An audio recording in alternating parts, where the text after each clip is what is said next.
na Pilipinas.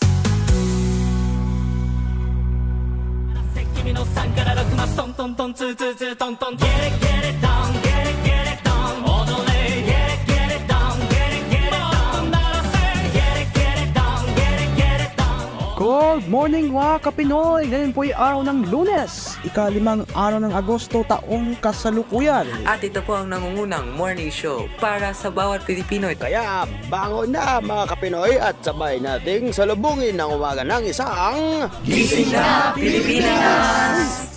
Magandang balita to. Nakahakot na naman ng ginto ang Pilipinas sa Olympics. Palagpakan naman natin yan. Mabuhay ang Pilipinas! Tagumpay naman ang Pilipinas mga Kapinoy. Nakahakot ng 2 gintong medalya ang Pinoy gymnast na si Carlos Yulo sa Paris Olympics. You know? Woo! Saludo kami sa iyo, Kaloy.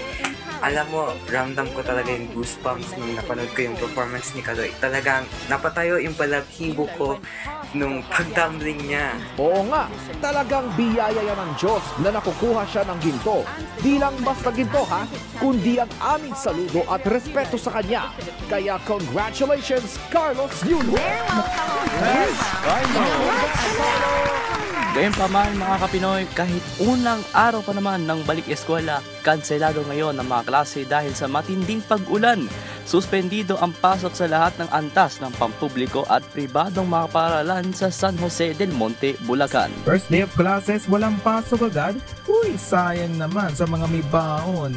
Pero, speaking of matinding pag-ulan ha, nabaha ang ilang mga kalsada sa Quezon City matapos sa pagbuhos ng ulan kanina madaling araw po. Hirap pa nga sa pagtutulak ng kanyang tumirik na sasakyan ang isang motorista sa Mother Ignacia sa Quezon City. Ganon din ang sitwasyon ng isang rider na inabutan ng baha sa bungad ng Banawi Street. Nagkalat naman ang mga mga basura sa Amoranto at Maria Clara. Binahari ng bahagi ng Timog Avenue, biyak na bato sa Quezon Avenue, at EDSA sa may P. Tuazon sa Cubao.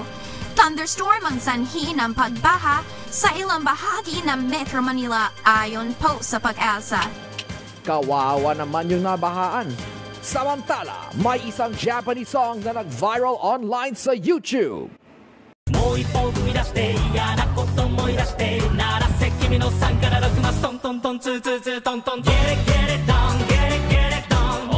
Tama ka dyan, Zion. Nag-viral ang Japanese song na Hai Yorokonde na kinanta ni Kochi no Kento, isang Japanese music artist. Umabot ng 53 million views ang original music video at dahil sa sobrang sikat ng kanta, gumawa ng English version ng singer at kumalat sa buong mundo.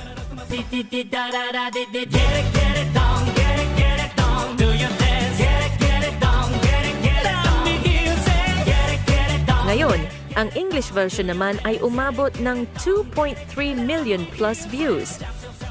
Grabe, 50 million plus views?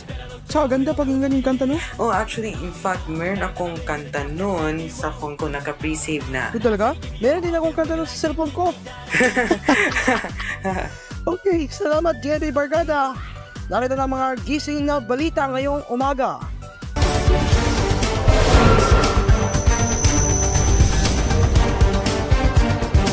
Sa kauna-unang pagkakataon sa kasaysayan ng sports sa Pilipinas, 2 gintong medalya ang nakuha ng bansa sa Olympics.